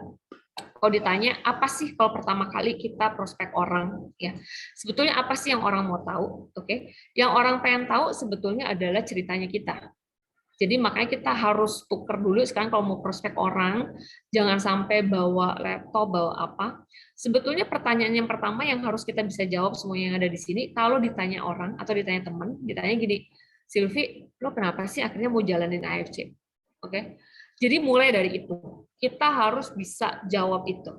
Kalau misalnya saya ditanya orang, Silvi, lo kenapa sih jalan AFC? Terus saya jawabnya cuma, ya ngisi waktu lah daripada nganggur di rumah. Atau saya jawabnya, ya daripada apa di rumah nggak ngapa-ngapain. Atau ya siapa tahu lah di sini dapat hoki ya. Jawabnya aja kayak gitu. Gimana orang tuh mau believe sama kita. Bukan berarti apa yang kita ceritain kita udah harus sukses, nggak harus. Tapi yang mereka pengen tahu justru kenapa lu akhirnya memutuskan aja lu mau jalanin ini. Kenapa lu tuh yakin mau jalanin AFC gitu. Makanya itu yang sering diomongin terus why gitu ya. Cari why-nya tuh apa? Why lu tuh apa gitu. Nah, jadi kalau tadi Bapak nanya, Pak Rio menjawab Bapak, kalau ditanya apa yang harus kita jelasin pertama kali gitu ya itu aja Pak. Bapak harus bisa jelasin dulu kenapa Bapak sendiri mau join ini. Sehingga orang lain juga bisa kebuka. Makanya suka dibilang gini, prospek itu sebetulnya apa sih? Dibilang gini, prospek itu adalah menjawab kebutuhan orang yang diprospek. Kalau orangnya nggak sakit, lagi nggak begitu concern sama produk-produk kesehatan, terus kita jelasinnya paten ini, apa meregenerasi sel, mau nyumbat pembuluh darah, untuk dia tuh nggak ada, nothing. Atau misalnya dia lagi butuh duit, dia lagi butuh apa? Tapi kita jelasin yang produk gitu ya, nggak nyambung gitu. Mungkin kita jelasnya dari marketing plan. Makanya waktu kita ketemu sama audiens kita, waktu kita ketemu prospek ya itu dari kita ngobrol, nanti baru kelihatan sebetulnya yang dia pengen tahu itu apa. Nah baru kita masukin tambah-tambah. Jadi makanya jangan presentasinya tuh yang kayak di kantor itu ya, kalau pengen itu dengerin LOP yang hari Rabu aja, nggak usah kita yang effort banget karena itu memang butuhnya step by step. Nggak mungkin orang tuh kuasain apa semuanya ya, pengen tahu udah di Jepang lah, punya 3 paten lah, punya apalah, ruby, safir, diamond, wah itu mah kayaknya udah nggak, apalagi udah jelasinnya UD level lah, Toreda, Musidu, waduh itu mah udah sakit kepala banget lah yang dengerin ya, yang dengerin. Jadi mulai dari itu ya, Pak Rio ya. Jadi mulai dari cerita kenapa kita mau join, biasanya itu akan lebih tertarik dan bikin pembicaraan itu lebih mengalir ya. Nanti kita akan tahu ya, dia lebih butuh produk, dia lebih butuh duit, dia lebih butuh apa, atau dia butuh pertemanan, ngumpul-ngumpul, komunitas, banyak hal yang nanti bisa digali dari situ. Itu sih. Jadi dimulai dari ngobrol-ngobrol dulu gitu ya Bu ya. Ya. Terus kita jelasin why-nya kita, di situ dari why kita itu malah akan membuat dia bertanya-tanya lagi ya. Gimana dari situ baru kita menjelaskan lebih jauh ya. Ya. Untuk pertanyaan selanjutnya ini ada dari Bapak ke Pak Frianto. Ya. Kalau pengalaman saya table talk face to face atau melalui WhatsApp, kayaknya saya nggak pernah deh closingin orang pure dari WhatsApp tuh kayaknya kalau saya nggak pernah ya kayaknya.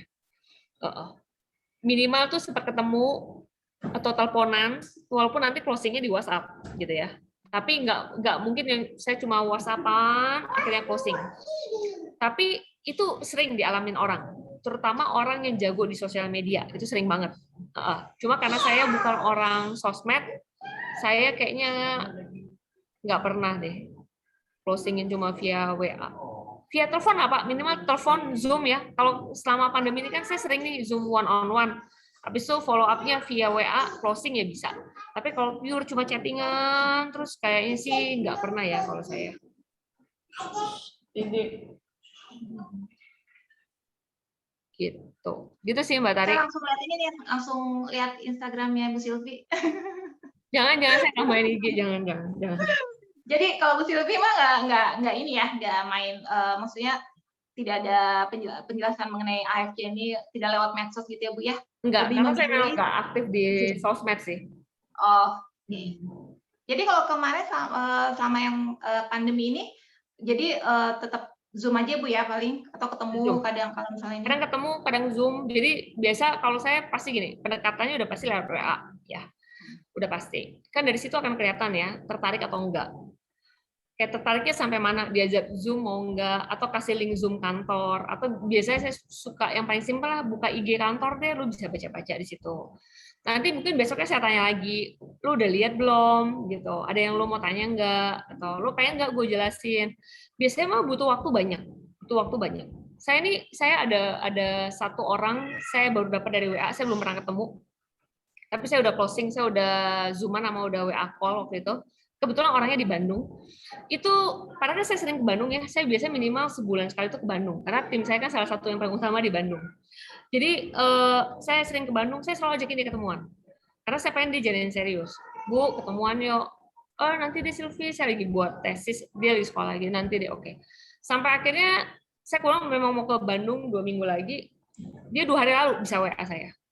Bu Silvi, kapan jadwalnya ke Bandung di bulan ini? Saya bilang tanggal segini. Oh ya deh, yang tanggal itu saya mau ketemu ya. Saya sekarang pengen belajarnya lebih serius. Ya udah, baru saya temuin. Jadi biasanya tuh kalau saya suka belajar dari leader-leader lain itu semua orang itu punya apa ya ceritanya masing-masing. Saya belajar follow up itu kalau pernah dengar LOP-nya namanya Kubing, saya nggak tahu Kubing itu nama aslinya siapa ya. Orang panggilnya Kubing yang salah satu saudaranya Ardian. Kalau kita suka bercandaan di leader itu kita suka bercandain kalau dia itu bapak follow up. Karena kekuatan dia cuma follow up. Dia bisa catatin orang yang beli 1 box udah 30 hari, hari ke-27 dia WA-in. Pak, seharusnya tinggal 3 hari ya. Pokoknya kalau kita tuh manggil dia bapak follow up. Karena rajin banget follow up. Follow up orang, follow up datengin, follow up WA. Bener-bener sampai orang itu bisa ngerasa mau jalanin karena sangat merasa diperhatikan oleh dia. Saya mungkin nggak bisa sampai sebatas itu, tapi waktu dengar cerita dia, saya agak terbuka. Oh, ada ya yang kayak gitu ya caranya. Makanya saya bilang semua orang tuh caranya tuh beda-beda. Pendekatannya ya. Pendekatannya, betul. Mungkin teman-teman ada lagi yang mau ditanyakan? Ceritanya. Kalau sekarang nanya. Ada roadshow gitu juga, Bu? Apa? Roadshow ya terakhir ke Bangka. Ya saya mau ke Bandung, tanggal berapa ya saya ke Bandung?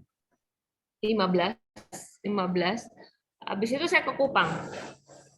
Saya ikut roadshow di Kupang yang sama Paniko tanggal berapa ya? 27 saya pergi ke Kupang. Jadi saya biasa datangin memang ke kota yang udah ada member. Karena kan saya bilang saya bukan yang jago nyari-nyari yang baru. Jadi biasanya yang saya datangin karena saya udah ada member jadi untuk saya maintain. Nah biasanya tuh mumpung ini belum ada yang tanya, saya terusin aja ya, biar waktu juga nanti Bapak Ibu nggak kemalaman. Orang tuh paling sering nanya sama saya, jadi kuncinya apa Bu di AFC gitu ya? Itu yang paling banyak, paling umum lah orang tanya ya. Jadi apa? Setelah saya jalanin 3,5 tahun dan dari orang yang tidak pernah menjalankan multi level ya, saya bisa ambil kesimpulan memang untuk jalan multi level itu hanya butuh komitmen dan konsisten. Itu sih, cuma 2 itu. karena saya pengen ceritain, kenapa saya bilang komitmen dulu.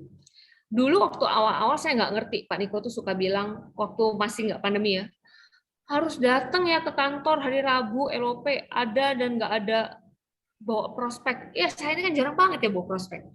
Terus kayak mikir, aduh hari Rabu, malam, macet gitu ya.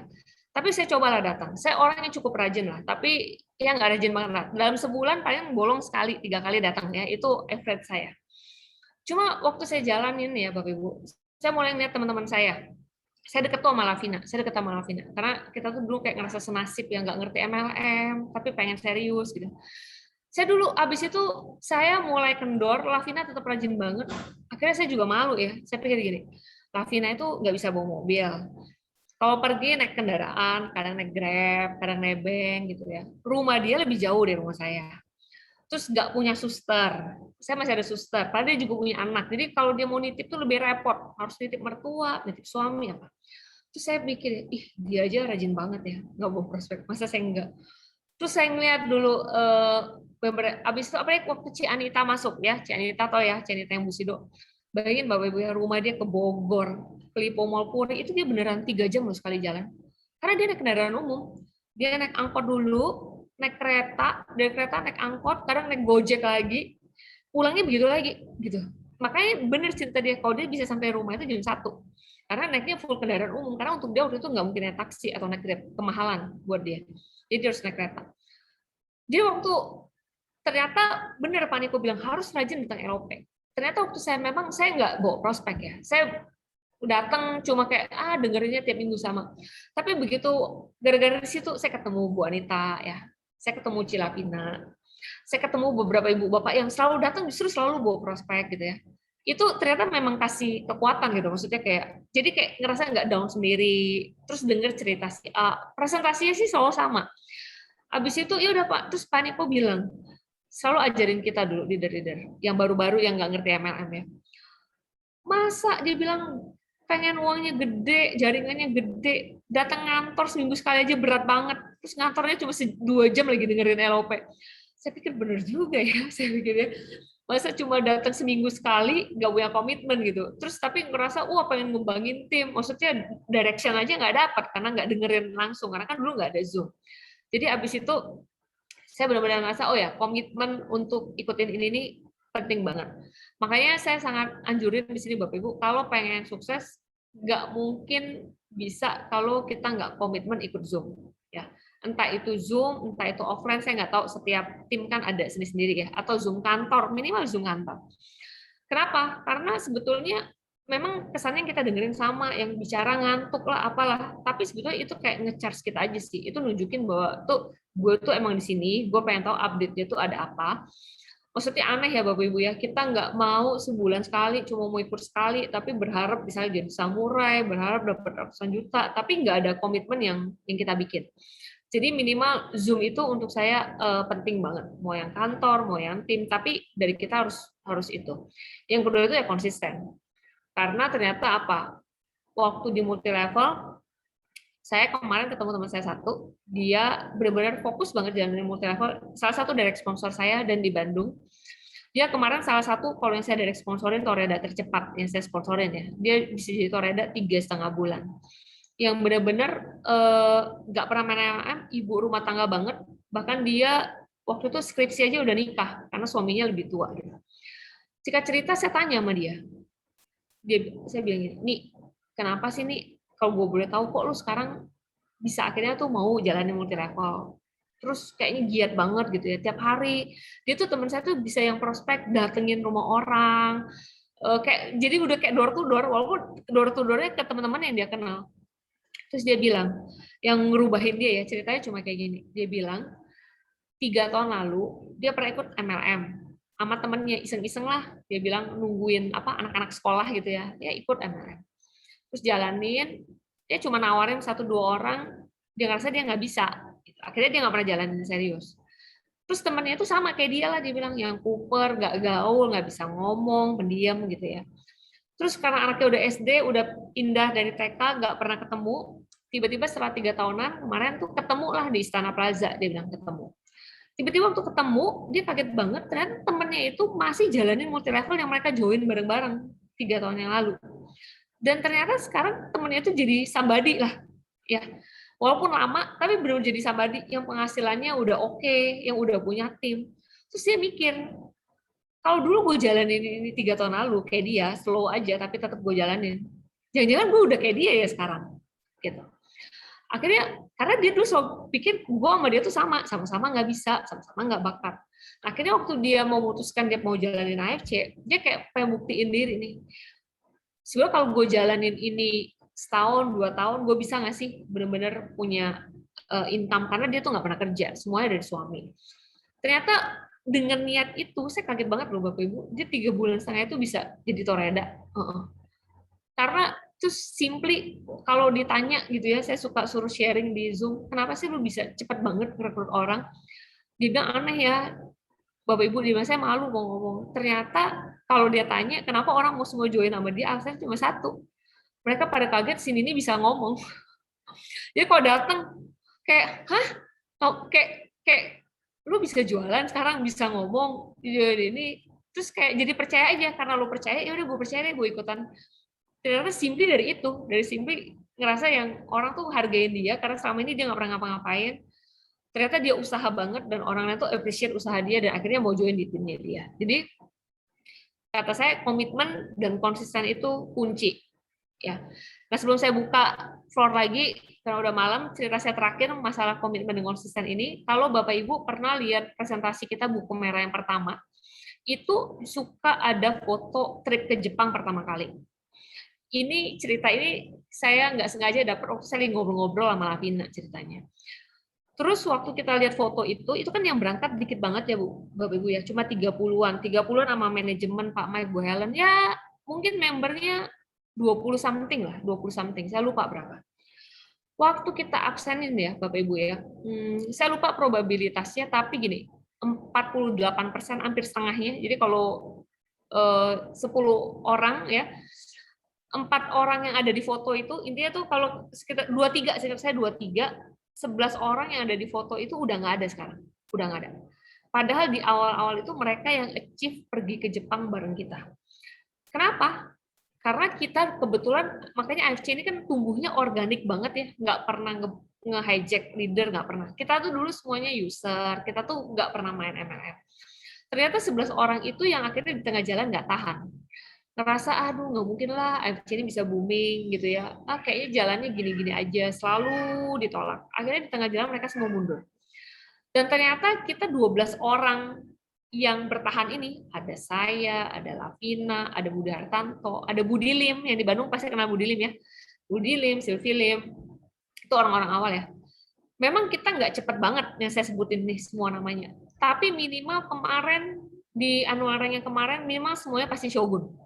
Walaupun tahun lalunya belum ada yang Shogun, semuanya samurai. Sylvie, Budi Lim itu tahun lalu masih samurai. Lavina tahun lalu itu masih samurai. Ternyata tahun ini semuanya bisa finish Shogun setelah 3 tahun. Ya, setelah 3 tahun mereka semua bisa finish Shogun. Jadi ya udah, akhirnya saya ngobrol sama Lavina.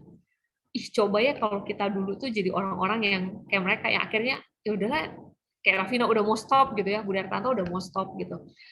Dan saya rasa ya kebalikannya ya, orang-orang yang 11 orang yang akhirnya tidak mau meneruskan, mungkin waktu melihat tiba-tiba sekarang AFC gede, pasti juga mikir, coba dulu gue tetap jalanin ya, tetap rekrut. Jadi ya saya bisa bilang, kalau Niko bilang, bukan siapa yang tercepat yang penting kalau kita mainnya multi level, tapi siapa yang paling konsisten, siapa yang paling komitmen, pasti suatu hari itu yang jadi. Jadi makanya dari situ saya, Lavina, Budi Lim, Sylvie Lim benar-benar buktiin itu ya, dimana kita tuh yang nggak bisa di tahun pertama susah banget, tahun kedua susah banget, tapi setelah ngelewatin 2 tahun, ternyata kita bisa laluin semuanya dengan baik. Gitu. Itu sih Mbak Tari terakhir dari saya, kecuali ada pertanyaan yang lain. Jadi komitmen dan konsistensi ya Bu ya, untuk ini. Untuk pertanyaan terakhir, Ode Pak Paulus, untuk kalau join kemudian untuk tahu status posisi sponsorisasi, mungkin dari aplikasi, betul ya Cit ya? Iya, ini lebih teknis ya. Iya, bisa. Lihatnya di profile Pak, di profile. Sekalian mau ngasih tahu ke teman-teman. Kita itu semua ada di bawahnya Bu Pipi. Iya. Kita tuh ada di kaki Budi Darwin. Ya kalau Dari jalur Sylvie Hendro dari ya. jalurnya Ko Xiaoyong. Ko Xiaoyong ya. Oh, siapa Ko ya? Xiaoyong Tio Petrus, Shogun Malang. Oh, oke, Shogun Malang. Oke. Berarti di bawahnya Ya, Pak Eka nggak ya? Bu Sidonya. Eka juga nggak? Hah? Di bawah Pak Eka juga atau nggak? Eka Yanto, iya. Ya, Eka Yanto ya. Oke.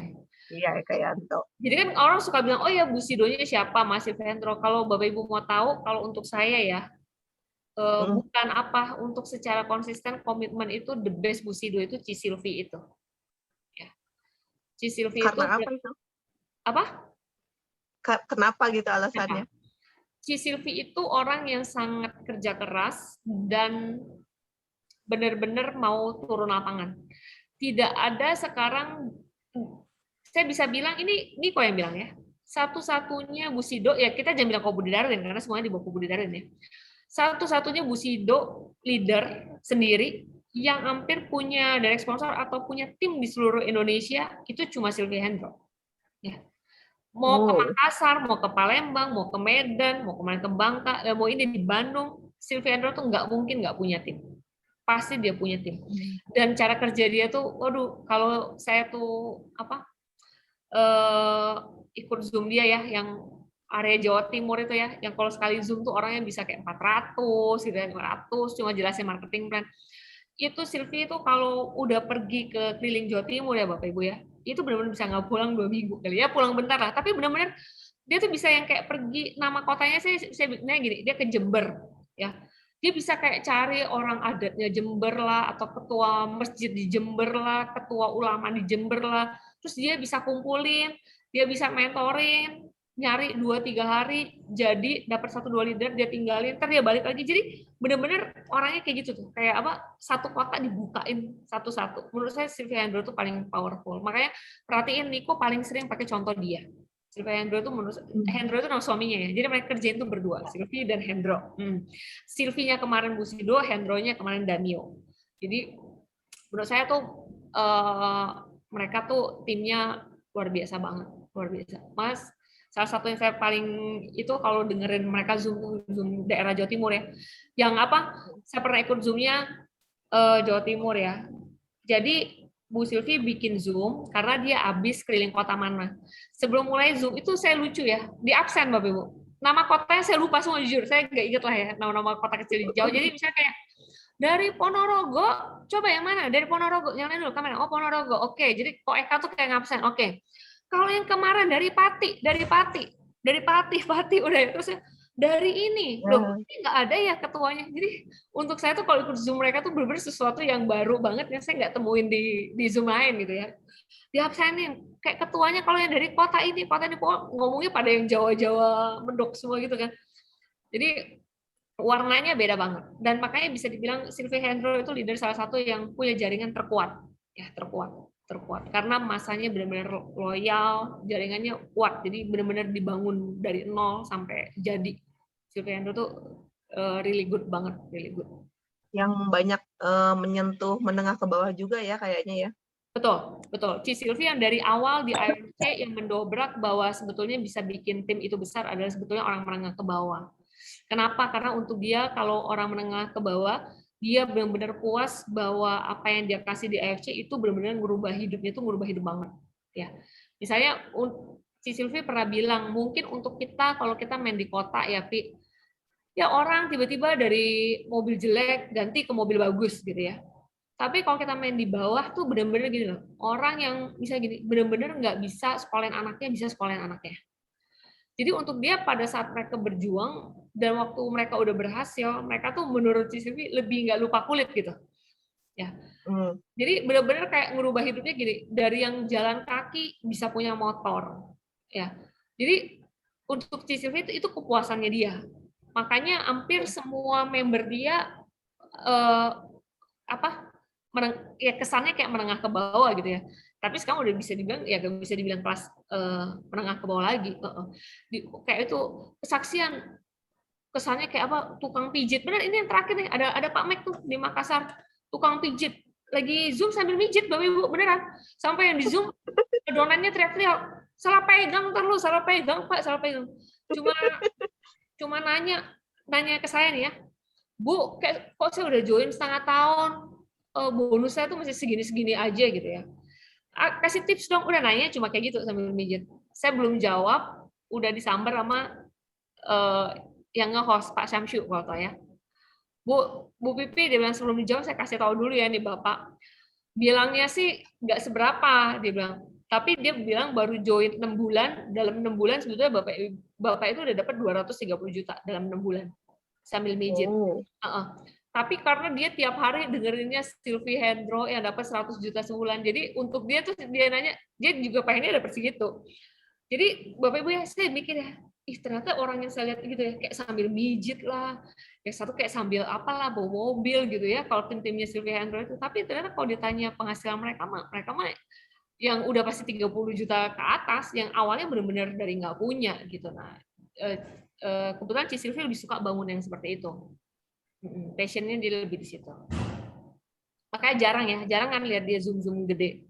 Nggak ada, karena mainnya emang ke luar kota-kota kecil terus pinggiran terus. Waktunya udah habis di situ. True leaders ya. Iya, betul. Jadi menurut saya itu, kalau saya sih angkat jempol banget lah sama Ci Anita lah ya. Yang Ci Anita yang saya juga angkat jempol banget lah. Ci Anita Bushido ya. Iya, luar biasa itu. Itu dia waktu lagi mau masuk juga katanya nggak punya modal ya. Iya. Saya makanya Bapak Ibu, kenapa saya bisa bilang marketing plan di AFC itu bagus banget, karena gini, ya saya ngerasa gini, oke lah saya damyu, cuma saya ngerasa kadang-kala, makanya saya nggak busido, saya suka bercanda nih sama Pak Mike ya. Pak Mike kan suka bilang, kok lo nggak busido sih? Terus gue, ya sih gue rada malas. Kadang-kadang saya bilang, saya nggak segigih mereka gitu ya. Itu Ci Anita itu ya Bapak Ibu, 2 tahun pertama di AFC, dia 2 tahun pertama di AFC, dia nggak pernah lo rankingnya lebih tinggi dari saya. Beneran, dia nggak pernah. Bahkan waktu saya bilang, makanya saya bilang kerja keras tuh benar-benar nggak menipu hasil kalau di AFC. Kalau Bapak Ibu benar-benar mau, Anita itu bahkan ya tahun lalu waktu dia busido pertama kali, bahkan di momen itu saya samurainya jauh lebih dulu sama dia. Saya udah samurai, dia belum samurai. Kayaknya dia samurai 1,5 bulan setelah saya. Tiba-tiba dia baru samurai. Tiba-tiba dia udah shogun duluan. Tapi shogunnya hampir bareng sama saya. Tapi saya baru shogun ya. Gak lama dia udah daimyo. Hah, Ci, lu udah daimyo, Ci? Padahal kayak waktu samurai aku nanya terus kan, Ci, lu kapan, Ci? Nyusul samurai, lu kapan nyusul samurai? Tiba-tiba disuruh, dia di daimyo. Tiba-tiba aku belum daimyo, dia udah bushido. Itu hanya dalam berapa bulan. Karena kerjanya kayak gitu. Kalau Anita mah pulangnya jam 1, pergi ke sini, nggak bisa bawa mobil loh, Ci Anita. Perginya kalau nggak angkat umum naik Grab. Jadi saya sih angkat jempol banget kalau sama Janita itu. Terus jadi saya ucap syukur banget apa yang dia kerjain benar-benar dia kue hasilnya sekarang. Kerja keras tidak akan mengkhianati hasil ya. Betul. Teman-teman tuh. Ini udah jam 9, mungkin Bu Pipi ada ini acara lain. Nah sebelumnya nih, kalau misalkan nanti ada kesempatan lagi main ke Bandung, bisa ketemu sama tim kita, nanti cerita-cerita aja kita di WA, kasih tahu kalau ada waktu buat nyempil-nyempil lah gitu sebentar. Boleh, bisa. Temuan. Ya. Saya lumayan sering ke Bandung. Biasanya saya sempetin sebulan sekali ke Bandung, ketemu tim yang di sana. Sama kebetulan kan Pak Mike kan memang biasanya saya cocokin sama jadwal dia ngajar di ITB. Jadi biasanya pas dia ngajar, saya yang dropin dia, saya yang pergi ketemu beberapa tim. Boleh, saya jujur makanya saya nggak tahu awalnya baca tuh dari Bandung. Karena kalau di Bandung saya cukup random ketemunya ya, sering ketemu timnya Kogunarto, cukup random ketemu timnya All Star, ya ketemu timnya Der gitu. Boleh. Janjiannya sama Pak Mike terus soalnya, terus udah gitu nggak jadi. Jadi aku bilang, ya udah mana Bu Pipi aja deh. Aku udah bilang kalau mau Pak Mike ya, dia kalau ke Bandung saya suka saya wanti-wanti ya. Lu jangan bikin janji ya. Ntar saya yang diteleponin sama Ko Gunarto. Mana nih Pak Mike? Akhirnya awas janji. Udah di Bandung udah bener-bener juga banyak kayak gitu kan. Apa dia suka kayak apa terus lupa kan ada ini ada itu. Aduh saya bilang janji loh gue bilang, ntar gue diteleponin semua orang yang di Bandung. Nanti Acit nambahin teleponin. Teman-teman yuk buka kamera dulu, kita foto-foto sebentar kenang-kenangan Zoom pertama nih. Nanti kalau udah Zoom lagi selanjutnya minta tolong Bu Pipi, pertanyaannya udah naik level. Masih boleh boleh. Disiapin aja tuh pertanyaan. Milenial kita nih. Belum deh. Milenial kita mau nanya nih, Belia. Halo. Kita foto dulu tuh, tanya dulu. Foto dulu kali ya. Serah. Anaknya gimana ngikut? Atau foto ya, dulu aja Mbak Acit. Soalnya udah pada buka kamera. Foto dulu. Yuk, foto dulu ya. Udah banget ini. Bener-bener belia. Bener-bener belia. Iya. Milenial. Yuk, siap-siap. 1, 2. Senyum. Belum. Ulang. Ini nih Bapak. Siap. 1, 2.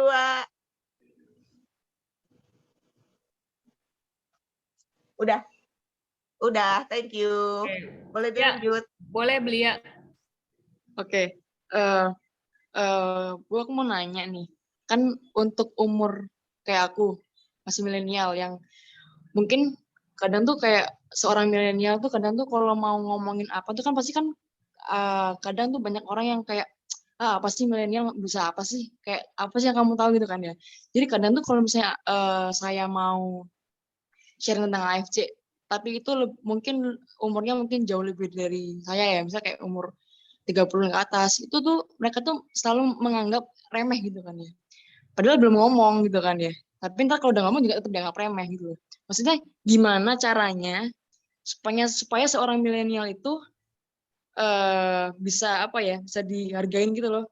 Jadi makanya kenapa aku jarang. Emang sebenarnya pengennya kan prospeknya itu lebih ke milenial. Cuman kan juga ada temannya mama atau mungkin yang bisa lah di prospek gitu ya.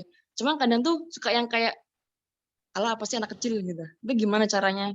Strateginya gimana sih kalau ngomong sama mungkin orang yang lebih tua, tapi milenial ke orang tua kayak gitu. Itu gimana? Terima kasih.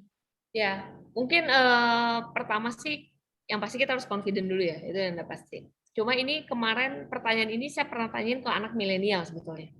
Karena waktu itu saya pernah diundang ke Budi Darwin, manggil saya sama Pak Mike, dia bilang, Pak Mike, mau lihat nggak nih, ini milenial yang milenial banget. Ini waktu dulu baru-baru banget ada futuristik awalnya. Saya pergi ke situ, saya kaget banget Bapak Ibu, saya pergi ke situ, beneran dah. Itu ya, saya datang sama Pak Mike, semuanya manggil kita Om Tante. Oke. Om, minta foto Om gitu ya, udah.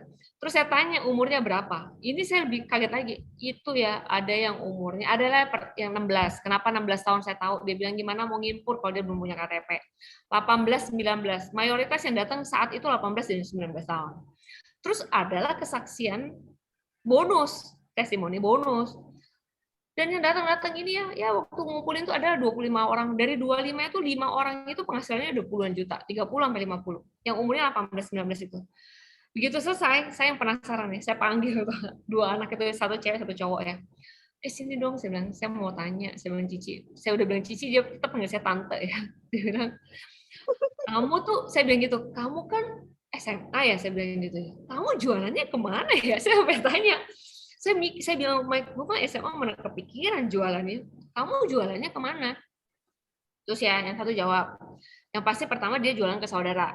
Ya, dijual ke saudara. Jadi dia memang minta waktu untuk dia jelasin. Oke.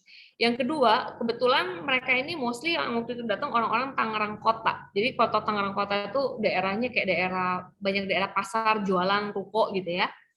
Jadi mereka tuh yang mungkin masih tetanggaan banget gitu. Mereka tuh bisa datang berdua. Biasanya mereka nggak pede. Nah ini nggak tahu, mungkin tips buat kamu. Mereka nggak berani kalau sendirian. Biasanya mereka berdua. Ya berdua. Jadi mereka berdua, misalnya tahu nih, ya Ci, misalnya kita kan di Tangerang Kota, tahu lah engkau itu yang punya toko listrik gitu ya. Misalnya, ya. Ayo mereka datangin berdua nih ke toko listrik itu. Bilang, oh kita nih lagi mau belajar jualan nih, gitu. Pengen punya duit juga, mau dengerin nggak? Gitu. Ya, jadi mulai kayak gitu. pergiin ke toko listrik, ke tukang foto. Jadi toko-toko yang ada di daerah rumah mereka itu, dan ternyata berhasil. Akhirnya ada bapak-bapak antara yang bilang, oh lu pinter juga ya bisa jualan, ajakin nih anak gua, disuruh anaknya ikut. Jadi orang tuanya beliin, anaknya itu, oh ternyata saya baru tahu, oh banyak juga ya caranya. Jadi kalau beliau nanya, memang sebenarnya nggak ada satu cara yang pasti banget, nggak ada ya. Balik lagi ke style kita masing-masing yang kita nyaman. Tapi pertama bisa itu tipsnya. Kalau kamu nggak nyaman sendiri, bisa 2 orang. Tapi minimal kamu waktu jelasin tuh udah ada kata-kata kuncinya, gitu ya. Jadi makanya saya bilang di awal saat ini sangat tidak disarankan presentasi itu kayak resmi. Jadi kamu masuknya nggak usah saya mau presentasi nggak gitu. Cuma kayak sekedar kayak, oh saya lagi baru jalanin bisnis loh, mau dengerin dulu nggak? Siapa tahu bisa bantu. Jadi mulai dari kayak gitu aja, ya. Jadi ternyata justru saya kebalik waktu itu mindsetnya. Ternyata orang-orang tua itu waktu ngeliat anak-anak muda mau jelasin dan dengan ketulusan dan apa, mereka lebih appreciate, mau dengerin. Ya, justru bukan nggak mau dengerin, justru mereka appreciate. Kayak walaupun nggak beli ya, kata mereka suka bilang, ya walaupun mereka nggak beli ya paling mereka bilang, oh pinter ya, berani ya, gitu. Jadi palingnya kayak apa ya, gitu ya, maksudnya apa? Inilah maksudnya karena milenial itu semuanya kemarin bisa turun waktu pandemi itu, waktu mulai sekolah dari rumah ya. Makanya kita milenialnya kan bertumbuh di masa itu, di masa di awal yang sekolah itu nggak ada. Jadi mereka pakai waktunya untuk coba prospek di WA, di apa. Jadi itu sih palingan. Tapi kalau kamu mau, memang lebih enak dimulai punya komunitas dan pekerjaan gini, punya 1 atau 2 orang aja yang umurnya nggak begitu jauh, yang sama-sama pengen jalanin, lebih enak jalanin. Nggak perlu sampai punya tim, nggak perlu, cuma punya 1 atau tambah 2 orang lagi, jadi bertiga sama kamu, itu udah enak jalannya. Oke. Ya. Oke, terima kasih. Ya. Apalagi ya saya mau sampaikan ya. Udah sih itu sih. Ada apa lagi nggak Bu yang mau nanya? Boleh kok. Masih mikir-mikir. Masih ada nggak tuh yang mau nanya? Jangan takut-takut. Kalau saya palingan terakhir, Bapak Ibu selalu sempatin denger. Oke, pertama Pak Niko itu jarang banget ngisi Zoom ya. Sebulan palingan sekali. Kemarin kan dia ngisi hari Senin. Kalau saya bilang kalau Pak Niko yang bawa, usahain selalu dengar. Usahain, ya.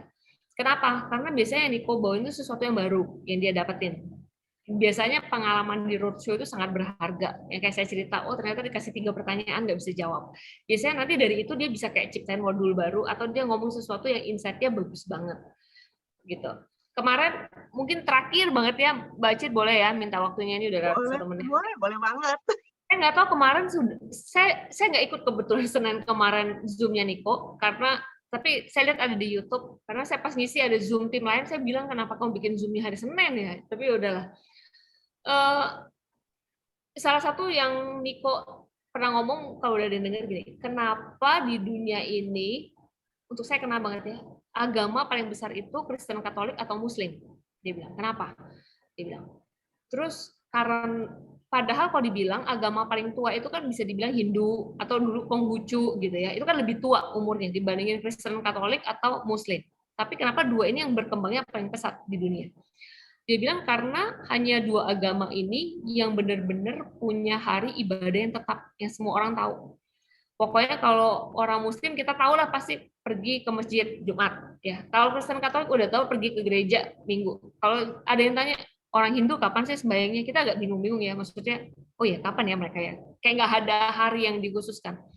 Nah sini kok bilang kemarin tiba-tiba kayak dapat rema aja, kayak dapat wahyu dia bilang akhirnya dia bilang ya itu sama soul-nya kita di multi level gitu ya. Selagi kita ini nggak punya hari yang pasti gitu ya, mau kumpulnya hari apa.